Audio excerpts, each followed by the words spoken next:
ብሎ አባ ሁረይራ ከነብዩ አለይሂ ሰላቱ ወሰላም አስተላለፈልን። ይሄ አንዱ ይሄን ወር አላህ Subhanahu Wa Ta'ala ከሌሎች ወራቶች ለየት አድርጎ ትልቅ ደረጃ የሰጠበት ነው። ኡመተል ኢስላም የጀነት በሮች የሚከፈቱት በዚህ ወር ውስጥ የጀነት በሮች የሚከፈቱበት ዓላማው ምንድነው? ሰዎች ኸይር ስራዎችን አብዝቶ ወደ ጀነት የሚገቡበት ምልክት መሆኑን ያሳያል። እንዲሁም ደግሞ ለረመዳን ወር ክብር መሆኑን ያሳያል።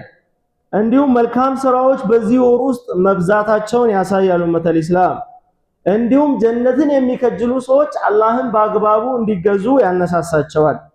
የጀሃነም በር የሚዘጋበት ምክንያት ማዕሲያ የሚሰሩ ሰዎች በተለይ አህሉል ኢማን ከማዕሲያ ራሳቸውን ያቀባሉ፣ ወንጀል ከመስራት ራሳቸውን ይይዛሉ። ለዚህ ወር ክብር አላህ በልባቸው ውስጥ በሚጥለው ፍራቻ የተነሳ በዚህ ወር ውስጥ ራሳቸውን ከወንጀል ያቀባሉ። ይሄ ምልክቱ ምንድነው? ከጀሃነም እሳት ለመራቅ ትልቅ ምልክት መሆኑን ያሳያሉ። ኡመተል ኢስላም ለዚህ ይህ ወር ብሎ ማለት አንዱ ከሌሎች ወራቶች አላህ ረመዳንን ያላቀው ረመዳንን ከፍ ያደረገበት አንዱ በዚህ ወር ውስጥ የተከበረ ቃሉ ቁርአን መውረዱ ነው። ኡመተል ኢስላም ከሌሎች ወራቶች ለየት አድርጎ አላህ የራሱን ቃል በዚህ ወር ውስጥ ማውረዱ የረመዳን ወር ከሌሎች ወራቶች ትልቅ መሆኑን ያሳያል። ቃለ ተዓላ ሸህሩ ረመዳን አለዚ ኡንዚለ ፊህ አልቁርአን ረመዳን ብሎ ማለት የአላህ ቃል ቁርአን የወረደበት ወር ነው ብሎ አላህ ቁርአን ውስጥ ነገረን ማለት። ይሄ ለረመዳን አላህ የሰጠውን ቦታ ያሳያል። ለዚህ እኛም ለዚህ ወር ክብር ልንሰጠው ይገባል። ይሄ ወር ከኛ የሚፈልገውን ነገር ተላብሰን ልንገኝ ይገባል። ኡመተል ኢስላም አላህ ያላቀው ወር የጀነት በር የሚከፈትበት የጀሃነም በር የሚዘጋበት ሸያጢን የሚታሰርበት አላህ በዚህ በተከበረው ወር ውስጥ ቁርአን ማውረዱ ለኛ ትልቅ ምልክትና አስተምህሮት የምንወስድበት መሆን አለበት። ሌሎች ወራቶችን እንደምናሳልፈው ረመዳንን ማሳለፍ የለብንም። ለምን? አላህ ያላቀው በውስጡ ብዙ ኸይራቶች ያስቀመጠው ወር ላይ እኛም ያን ኸይራቶች ለማግኘት መልፋትና መጣር ይገባናል። ኡመተል ኢስላም ይሄ ረመዳን ያለው ለየት ያለ ትሩፋትን ያሳያል። ሌላው በረመዳን ውስጥ የምናገኘው ትሩፋት አነ الصيام ركن عظيم من أركان هذا الدين ጾም አላህ በእኛ ላይ ሲደነግግ ግዴታ ነው ሲባል መብት የለንም ላለመጾም። ኡመተል ኢስላም እስልምናችን የሚሞላው ረመዳንን ስንጾም መሆኑን ማወቅ ያስፈልጋል። እስልምና በአምስት ማዕዘናት ላይ ነው የቆመው። ኡመተል ኢስላም ከነዛ አምስቱ ማዕዘናቶች ውስጥ አንዱ ሲያሙ ረመዳን የረመዳንን ወር መጾም ነው። እስልምናችን ሙሉ የሚሆነው ረመዳንን ስንጾም ነው ማለት ነው። ይሄን ማወቅ ያስፈልጋል ኡመተል ኢስላም። ይሄን አስመልክቶ ነብዩ አለይሂ ሰላቱ ወሰላም ቡኒየል ኢስላሙ ዐላ ኸምሲን እስልምና በአምስት ነገር ላይ የተገነባው አንደኛው ሸሃደቲ አላ ኢላሃ ኢላላህ ወአነ ሙሐመደን ዐብዱሁ ወረሱሉሁ ከአላህ በቀር በሐቅ የሚመለክ አምላክ የለም። ከአላህ በቀር በሐቅ የሚመለክ አምልኮ ለሱና ለሱ ብቻ የሚገባው አምላክ ከሱ በቀር የለም። ነብዩ መሐመድ አለይሂ ሰላቱ ወሰላም የአላህ ባሪያና መልእክተኛ ናቸው ብሎ መመስከር የመጀመሪያው የእስላም በር ወደ እስልምና የሚንገባበት በር ይሄኛው ነው ማለት። ከዛ በኋላ ወኢቃሚ ሰላትን መስገድ ጤናኛ ምንሆን እንታመምም በየትኛውም አይነት ሐለት ውስጥ ሰላት ከመስገድ ምንም አይነት ቅሮት እንደሌለው ማወቅ ያስፈልጋል። አንድ ሰው ጤናማ ሲሆን አፊያ ሲኖረው ነሻጣ ሲኖረው ብርታት ሲኖረው ደስ ሲለው የሆነ ነገር ሲለው ብቻ ሳይሆን ሲታመምም ሲቸገርም በየትኛውም አይነት ሁኔታ ውስጥ ሆኖ ሰላትን መተው አይችልም። ይሄ ሩክኑ ሚን አርካን ዲን። ይሄን ማወቅ ያስፈልጋል። ለዚህም ነው ነብዩ አለይሂ ሰላቱ ወሰላም አንዳችሁ ቆሞ መስገድ ካልቻለ ቁጭ ብሎ ይስገድ፣ ቁጭ ብሎ ካልቻለ ተኝቶ ይስገድ፣ ተኝቶ ተጋድሞ ማለት ነው። ካልቻለ በአይኑ ይስገድ፣ ካልቻለ በቀልቡ ይሰግዳል እንጂ የሆነ አጋጣሚ ብቻ እየጠበቅን ደስ ሲለን ወይ ደግሞ የሆነ በሆነ መንገድ መሽጉል ስንሆን ሰላት የሚተው ነገር እንዳልሆነ ማወቅ ያስፈልጋል። ኡመተ ኢስላም ወይታ ዘካን መስጠት አላህ ገንዘብ ሰጥቶን አቅም ሰጥቶን ዘካ መስጠት የሚችል አቅም ላይ ከደረስን ዘካ ማውጣት ግዴታ ሩክኑን ሚን አርካኒል ኢስላም። ምክንያቱም ዘካ የሚሰጠው የአላህ ሐቅ ነው። ይሄ በእኛ ላይ አላህ ሐቅ ያደረገው ነገር ነው። ለባሪያዎች ለድሃዎች የሚሰጥ ከሀብታሞች ተወስዶ ለድሃዎች የሚሰጥ ዘካ። ድንጋጌዎቹ ህግጋቶቹ ሰፊ አስተምሮት የሚፈልጉ ናቸው። እሱን በሌላ ጊዜ እናነሳለን። ከዛ ኡመተል ኢስላም ወሐጁል በይት የአላህን ቤት ሂዶ መጎብኘት በእድሜ አንድ ጊዜ። አንድ ሰው በህይወት ሳለ በእድሜው አንድ ጊዜ አላህ አቅም ሰጥቶት መንገድ ችሎ ወጪ ጣጣ የሚችል ሰው ሄዶ የአላህን ቤት ጎብኝቶ ሐጅ አድርጎ መምጣት ሩክኑ ሚን አርካኒል ኢስላም። እዚህ ነው አላህ ወሊላሂ ዐለ ናሲ ሐጁል በይት መን ኢስተጣዐ ኢለይሂ ሰቢላ። ለአላህ በሰዎች ላይ የአላህን ቤት መጎብኘትን ግዴታ አድርገዋል መንገድን የቻሉ ሰዎች ላይ። ለዚህ አቅማችን እየቻለ ሐጅ ማድረግ እየቻልን ከሐጅ የምንቆጠብ ከሆነ እስልምናችን እንዳልሞላ ከአምስቱ ማዕዘናት አንዱን እንዳጎደልን ልናውቅ ይገባል ኡመተል ኢስላም። በመጨረሻም ወሰውሙ ረመዳን አምስተኛው የኢስላም ማዕዘን የረመዳንን ወር መጾም። ከ12 ወራቶች ውስጥ የረመዳን ወር አንደኛው 9ኛው ወር የረመዳን ወር ነው። የረመዳንን ወር አንድ ወር መጾም ግዴታ መሆኑን የኢስላም አርካን መሆኑን ማወቅ ያስፈልጋል። ሌላው ኡመተል ኢስላም በዚህ ወር ውስጥ ትልቅ ስራዎች አሉ። ወንጀልን የሚያስምሩ ከጀሃነም እሳት የሚያስፍቁ ከጀሃነም እሳት ነፃ የሚያደርጉ ብዙ መልካም ስራዎች አሉ። ከዛ ውስጥ አንደኛው በረመዳኑ ወር ላይ ቂያም መቆም፣ ሰላትን መስገድ፣ የማታ ሰላት መስገድ፣ ተራዊ ሰላት መስገድ በኢማን እንዲሁም ደግሞ አላህ ምንዳውን ይከፍለኛል ብሎ መቆም መስገድ ወንጀልን የሚያስምር መሆኑን ማወቅ ያስፈልጋል። በተለይ ለይለቱል ቀድርን ማግኘት ደግሞ ጭራሽ አላህ Subhanahu Wa Ta'ala የሌሎች ኡማ ከዚህ በፊት የነበሩ ህዝቦች ረጅም እድሜ ይኖሩ ነበር እዚህ ዱንያ ላይ 900 ዓመት 1000 ዓመት።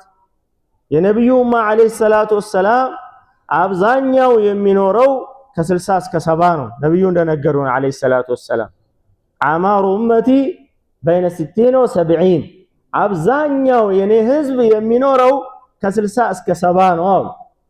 ከዛ የሚያልፉት ጥቂቶች ናቸው። 80 90 100 የሚደርሱ ጥቂቶች ናቸው። በአማካኝ ሲታይ ግን ከ60 እስከ 70 ነው። አጭር ነች ማለት ነው በጣም።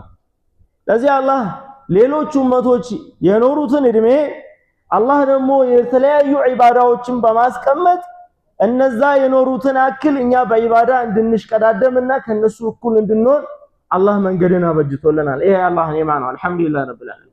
አንድ ለይለቱል ቀድር ያገኘ ሰው 83 ዓመት ከ4 ወር ምናምን ኢባዳ እንደሰራ ይቆጠራል። በእድሜው አንድ ጊዜ ለይለቱል ቀድር ያገኘ ሰው ምናልባት ዱንያ ላይ የሚኖረው 60 ዓመት ሊሆን ይችላል፣ 70 ዓመት ሊሆን ይችላል። ከእድሜው በላይ ማለት ነው። አንድ ቀን ያገኘ ሰው ከእድሜው በላይ ኢባዳ እንደሰራ ይቆጠርለታል። አስቡት። በህይወት ያለ 5 ጊዜ 10 ጊዜ ለይለቱል ቀድር ያገኘ ሰው 800 ዓመት 900 ዓመት 1000 ዓመት ኢባዳ እንደሰራ ይቆጠርለታል። አልሐምዱሊላህ ረብል ዓለሚን። ይሄ ትልቅ ፈድል ነው። ለዚህ ይሄ ሊያልፈን አይገባም። ኡመተል ኢስላም ራሳችንን ማሰር፣ ኢባዳ ላይ መምጣት፣ ከሌሎች እኛም ቢዚ ከሚያደርጉን ነገር ወደዚህ ወደ መስጂድ፣ ወደ ሰላት፣ ወደ ጾም እንዲሁም ደግሞ የተለያዩ ዱዓዎችን ኢባዳዎችን ወደ ማድረግ መዞር ያስፈልጋል። ይሄ በጣም ውድ ሰዓት የማይገኝ ነው። ኡመተል ኢስላም የማይገኝ ሰዓት አላህ በህይወት አኑሮን ረመዳንን ማግኘት ይሄ አላህ ለኛ የዋለው ትልቁ ጸጋ መሆኑን ማወቅ ያስፈልጋል። በመቀጠሉ ኡመተል ኢስላም ረመዳን ውስጥ የምናገኘው ትልቁ ትሩፋት أن الصيام لا يعدل أجره أجر شيء من عمل ابن آدم ጾም የአደም ልጅ ከሚሰራው ስራ አንድም ስራ የሚስተካከለው ስራ የለም። ጾምን ምንድነው ለየት ያደረገው ኡመተል ኢስላም? የአደም ልጅ ከሚሰራው ስራ አንድም የሚስተካከለው የለም። ففيه استكن سر الإخلاص በዚህ ጾም ውስጥ ነው የኢኽላስ ሚስጥር ያለው ኡመተል ኢስላም። ففاق أجره بذلك جميع الأعمال በዚህ ስራ ምክንያት በኢኽላስ ምክንያት ከሌሎች ስራዎች ጾም ለየት ብሎ ከፍ ያለበት ምክንያት አንዱ ይሄ ነው። ለምን? ቃለ ነብዩ ሰለላሁ ዐለይሂ ወሰለም ኩሉ ዐመል ኢብኒ አደም ዩዳፍ፣ የአደም ልጅ መልካም ስራው ይባዛለታል። ወንጀሉ በአንድ ይጻፋል፣ መልካም ስራው ይባዛል። ይሄ የአላህ ረሕመት ነው። ኡመተል ኢስላም አንድ ስራ አንድ መልካም ስራ አላህ አልሐሰነቱ ዐሽሩ አምሳሊሃ፣ አንድም መልካም ስራ አላህ በ10 እጥፍ ያባዛለታል አሉ ነብዩ አለይሂ ሰላቱ ወሰላም። አንድ መልካም ስራ በ10 እጥፍ እየተባዛ ይመዘገባል። እስትግፋር ስታደርግ በ10 እጥፍ፣ ተስቢህ ስታደርግ በ10 እጥፍ፣ ሰላት ስትሰግድ በዛው እጥፍ፣ መልካም ስራ በ10 ይታጠፋል አሉ ነብዩ አለይሂ ሰላቱ ወሰላም። አንዳንዴ በኢማናችን ልክ በምንሰራው ስራ ኢኽላስ አላህ ምን ያደርጋል? እስከ 700 ድረስ ሊያባዛለት ይችላል። አንድ ሰው አንዲትም መልካም ስራ አላህ ይወፍቀን። ኡመተል ኢስላም አንድ መልካም ስራ በ700 ቃለ አላሁ ዐዘ ወጀል። አሁን እኔን ሁሉ ስናወራ ያለ ጾም እያወራን ነው። ኡመተል ኢስላም ነብዩ ምን አሉ? ቃለ አላሁ ዐዘ ወጀል ኢላ ሰውም፣ ጾም ሲቀራ ነው ነብዩ አለይሂ ሰላቱ ወሰላም። አንድ ስራ በ10 ይባዛል። አንዳንዴ ደግሞ በሰውየው ኢኽላስ በምን እስከ 700 ይድለታል። ጾም ሲቀር አሉ ነብዩ አለይሂ ሰላቱ ወሰላም። ለምንድን ነው ጾም ሲቀር ያሉት?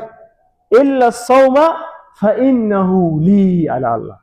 ጾም ሲቀር፣ ጾም ደግሞ የኔ ነው፣ ወአና አጅዚ ቢሂ፣ ምንዳውን የምከፍለውም እኔ ነኝ። ለምን?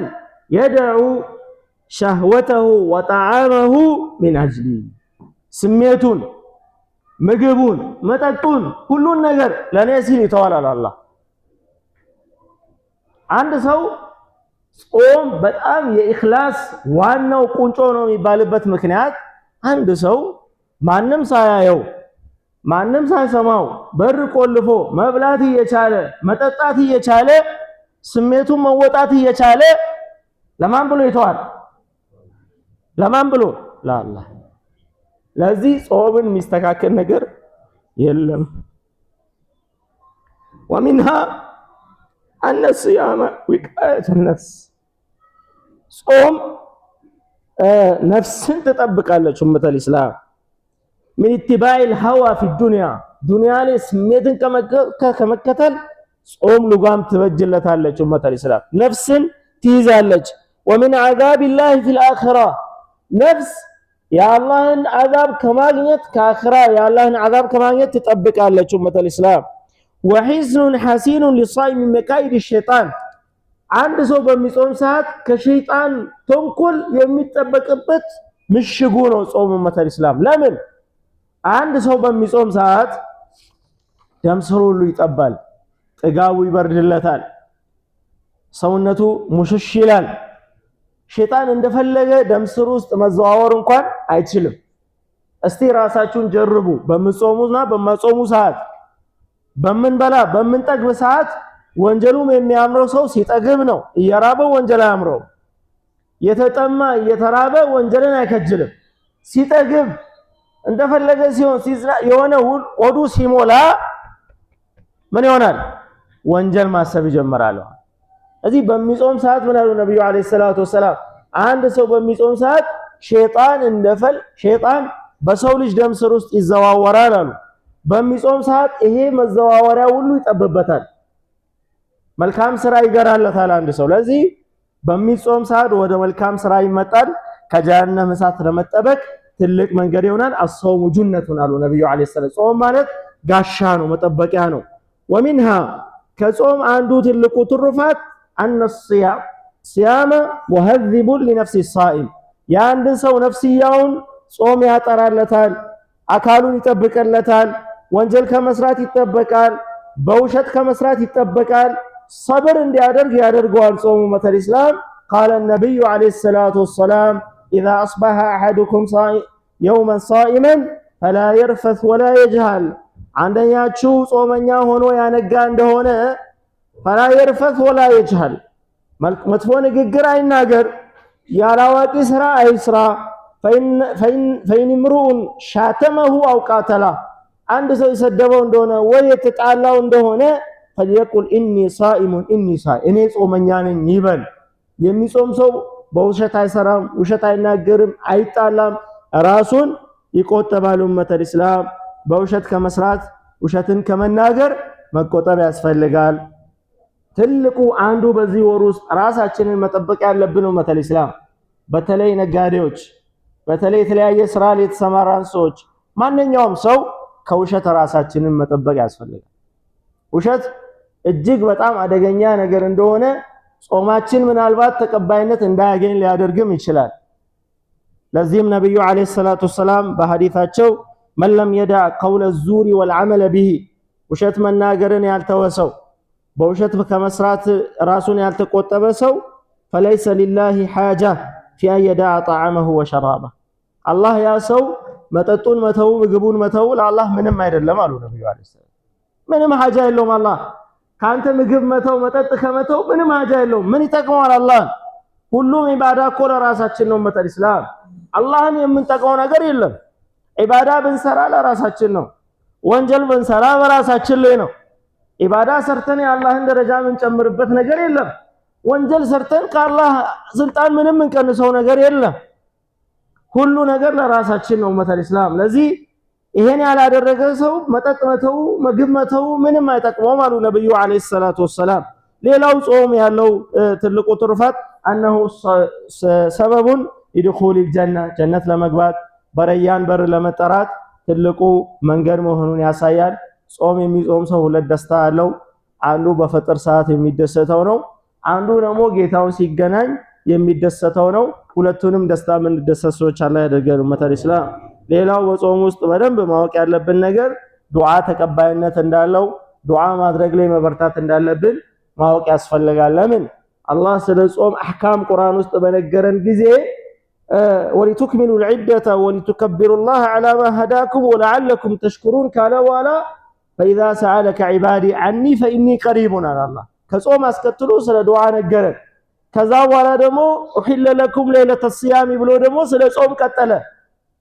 በሁለት ጾም አህካሞች መሃል አላህ ስለ ዱዓ ነገረን። ይሄ ምን ያሳያል? ዱዓ ትልቅ ቦታ እንዳለው ጾም ውስጥ ዱዓ ላይ መበርታት እንዳለብን ማታም ቀንም ስንጾም ፈጥር ሰዓት በተለይ አኺረ ለይል በተለይ ዱዓ ላይ መበርታት ያስፈልጋል። አላህ ጾም ይዞ የመጣውን ኸይራቶች በሙሉ ምናገኝ ሰዎች አላደረገን። እንዲሁም ደግሞ ጀነትን ከሚያገኙ ሰዎች አላደረገን። ከጀሃነም እሳት ከሚጠበቁ ሰዎች አላደረገን። ስማቸው ከጀሃነም የሚሰረዙ ሰዎች አሉ በእያንዳንዱ ምሽት አላህ ከነሱ ውስጥ አላደረገን። ምናልባት የጀሃነም ተብለን ተጽፈን እንደሆነ አላህ ከሚሰረዙት አላደረገን። የጀነት ተብለን እንደሆነ ደረጃችንን ከፍ ያለ አድርግልን። ወቢላሂ ተውፊቅ ወሰላሙ አለይኩም ወራህመቱላሂ ወበረካቱ።